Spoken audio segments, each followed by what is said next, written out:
শহরের প্রধান কসাইপট্টি। সকালবেলা বাজারগুলোতে হাট ডাক চলছে। চারিদিকে গরুর মাংস, মুরগির মাংস, মাছের দোকান। সবচেয়ে বেশি ভিড় গরুর মাংসের দোকানগুলোর সামনে। এই যে ভাই, সব টাটকা গরুর মাংস নেন, একদম খাঁটি নতুন জবাই করা। আজকেই আপনার জন্য বিশেষ ছাড়, মাত্র 750 টাকা। 750 টাকা? গত সপ্তাহে তো 700 ছিল। এক সপ্তাহের ব্যবধানে এত দাম বাড়লো কিভাবে? ভাই, বাজার দর তো দেখবেন, শুধু মাংস না, সবকিছুর দামই বাড়ছে। গরুর খাবার, রাখালদের মজুরি, পরিবহন খরচ সবকিছুই তো বেড়ে গেছে, তাই মাংসের দামও বেড়ে গেছে। দাম তো সত্যিই বাড়ছে, কিন্তু এভাবে দাম বাড়তে থাকলে গরিব মানুষ কি খেয়ে বাঁচবে? এই যে শুনলাম পাশের বাজারে নাকি ঘোড়ার মাংস বিক্রি হচ্ছে, তাও আবার 350 টাকা কেজি। গরুর চেয়ে অনেক সস্তা, আর মানুষ বেশ কিনছেও নাকি। কি বলিস, ঘোড়ার মাংস মানুষ কিনছে? আরে হ্যাঁ, দেখ, দাম তো কম, আবার দেখতে অনেকটা গরুর মাংসের মতোই, চেনা মুশকিল। শেষ করে ইয়াকুব, খালেক ও রুস্তম ব্যবসার পরিকল্পনা করে। ভাই, মাথায় একটা দারুণ প্ল্যান এসেছে। যদি গরুর মাংসের সঙ্গে একটু ঘোড়ার মাংস মিশিয়ে দেই, তাহলে খরচ অনেক কম যাবে, আর কেউ টেরও পাবে না। কি বললি? ঘোড়ার মাংস? এটা তো ঝুঁকির কাজ, কেউ যদি ধরে ফেলে। আরে ভাই, এত চিন্তা করিস না। কসাই পট্টিতে কত কিছু মেশানো হয়, কেউ কি আর খেয়াল করে? গরুর মাংসের সঙ্গে মিশিয়ে দিলেই হয়ে যাবে, দেখবি কেউ বুঝতে পারবে না। কথাটা চিন্তার মতো। যদি 50% ঘোড়ার মাংস মিশিয়ে দিই, তাহলে আমাদের খরচ অর্ধেক হয়ে যাবে, আর বিক্রি হবে গরুর মাংসের দামে। লোকজন কিছুই ধরতে পারবে না, আমাদের ব্যবসা হবে শহরের সবচেয়ে বড় মাংসের ব্যবসা। তিনজনই মুচকি হাসে। তাদের মস্ত বড় পরিকল্পনা কাজ করছে। ভোরবেলা, চারিদিক তখনও অন্ধকার। খালেকের দোকানের পেছনের গুদাম। গুদামের দরজা অর্ধেক খোলা, ভেতরে রক্তে ভেজা। মেঝেতে একপাশে জবাই করা একটি ঘোড়া আর দুটি গরু পড়ে আছে। রুস্তম, খালেক আর ইয়াকুব ব্যস্ত হাতে মাংস কাটছে। খালেক একটা ধারালো ছুরি ঘোরাতে ঘোরাতে হাসছে।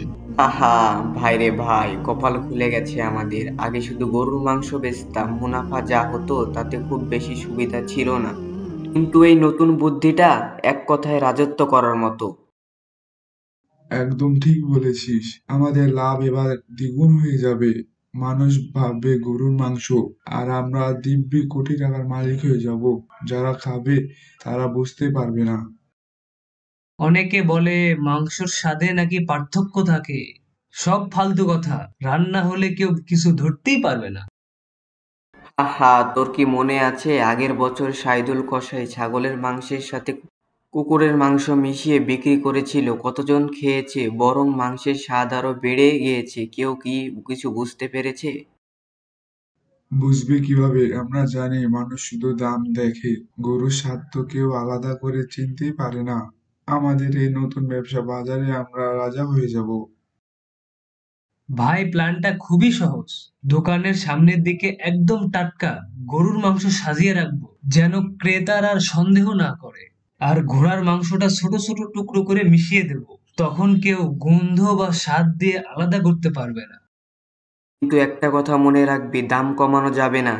যদি কেউ দেখে দাম কম, তাহলে সন্দেহ করবে। গরুর বাজার দরই রাখতে হবে, তবেই আমাদের ধরা পড়ার ভয় থাকবে না। ঠিক আছে, কিন্তু তাড়াতাড়ি শেষ কর। সকাল হয়ে আসছে, বাজারে ক্রেতারা চলে আসবে। কেউ যদি দেখে ফেলে তাহলে গন্ডগোল হয়ে যাবে। ঠিকই বলেছিস। এবার তাহলে আমরাও টাকা পয়সার মুখ দেখবো। কতদিন ধরে শুধু হাড় ভাঙা খাটুনি, কিন্তু পকেট ফাঁকা। এবার আসল খেলা শুরু। তারা দ্রুত ঘোড়ার মাংস কেটে গরুর মাংসের সাথে মেশাতে থাকে। টাকা আর লাভের চিন্তায় তারা এক মুহূর্তের জন্য দুশ্চিন্তা করছে না। সকালবেলা একজন ক্রেতা রুস্তমের দোকান। ভাই, আজকের গরুর মাংসটা কেমন যেন আগের মতো নরম লাগছে না। রান্না করলে শক্ত হবে না তো? আর গন্ধটা একটু আলাদা মনে হচ্ছে। ভাই, আমরা একদম খাঁটি গরুর মাংস এনেছি। গরুগুলো একটু ভিন্ন জায়গা থেকে এসেছে, তাই হয়তো গন্ধে একটু পার্থক্য লাগতে পারে, তবে স্বাদ কিন্তু অসাধারণ হবে ইনশাআল্লাহ। ঠিক আছে, দেখি রান্নার পর কেমন হয়। কিন্তু আজ মাংসের রংটাও একটু অন্যরকম লাগছে ভাই। ভাই শুনছেন, বাজারের লোকজন বলাবলি করছে কিছু কিছু দোকানে নাকি গরুর মাংসের সাথে ঘোড়ার মাংস মেশানো হচ্ছে। আরে ভাই, এসব হুজুগের কথায় কান দেবেন না। আমি আপনাদের সেরা অনেক গরুর মাংস দিচ্ছি। কেউ যদি প্রমাণ করতে পারে আমরা ঘোড়ার মাংস দিচ্ছি, তাহলে 1 লাখ টাকা পুরস্কার দিয়ে দেবো। হুম, আপনি এত নিশ্চিন্ত দিচ্ছেন, তখন তো বিশ্বাস করতেই হয়। আচ্ছা, দেন 3 কেজি মাংস দিন। দোকানে উপস্থিত অন্য ক্রেতারাও রুস্তমের সাহসী বক্তব্য শুনে কিছুটা স্বস্তি পায় এবং সন্দেহ দূর করে মাংস কিনতে থাকে। এদিকে দুজন প্রশাসনিক কর্মকর্তা থানার সামনে দাঁড়িয়ে আলাপ করছে। আমরা গোপন সূত্রে এমন একটি তথ্য পেয়েছি যা অত্যন্ত ভয়াবহ। বাজারে কিছু অসাধু মাংস বিক্রেতা নাকি গরুর মাংসের সঙ্গে ঘোড়ার মাংস মিশিয়ে বিক্রি করছে। এটা সত্যি হলে পুরো শহরের মানুষের স্বাস্থ্য ঝুঁকিতে রয়েছে। জি স্যার, আমরা গত কয়েকদিন ধরেই এ ধরনের অভিযোগ শুনছি। কয়েকজন গ্রাহকও সন্দেহ প্রকাশ করেছেন, কিন্তু কোনো প্রমাণ না থাকায় আমরা এখনো ব্যবস্থা নিতে পারিনি। আমাদের এখনই মাঠে নামতে হবে। তাহলে আর দেরি নয়, আমরা দ্রুত বাজারে অভিযান চালাবো।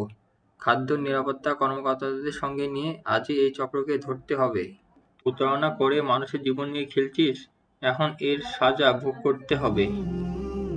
শহরের প্রধান কসাইপট্টি বাজারের মানুষের ভিড় লেগেই আছে। খালেক, রুস্তম ও ইয়াকুব ব্যস্তভাবে মাংস বিক্রি করছে। হঠাৎ একদল প্রশাসনিক কর্মকর্তা পুলিশ নিয়ে বাজারের দিকে হাজির হয়। আপনারা কেউ কোনো ধরনের বিশৃঙ্খলা সৃষ্টি করবেন না। আমরা সরকারি তদন্তের জন্য এখানে এসেছি। দোকানের মালিক ও কর্মচারীরা চমকে ওঠে। রুস্তম ও ইয়াকুব দ্রুত চোখাচোখি করে কি করবে ভেবে পায় না। স্যার, হঠাৎ এই অভিযান কেন?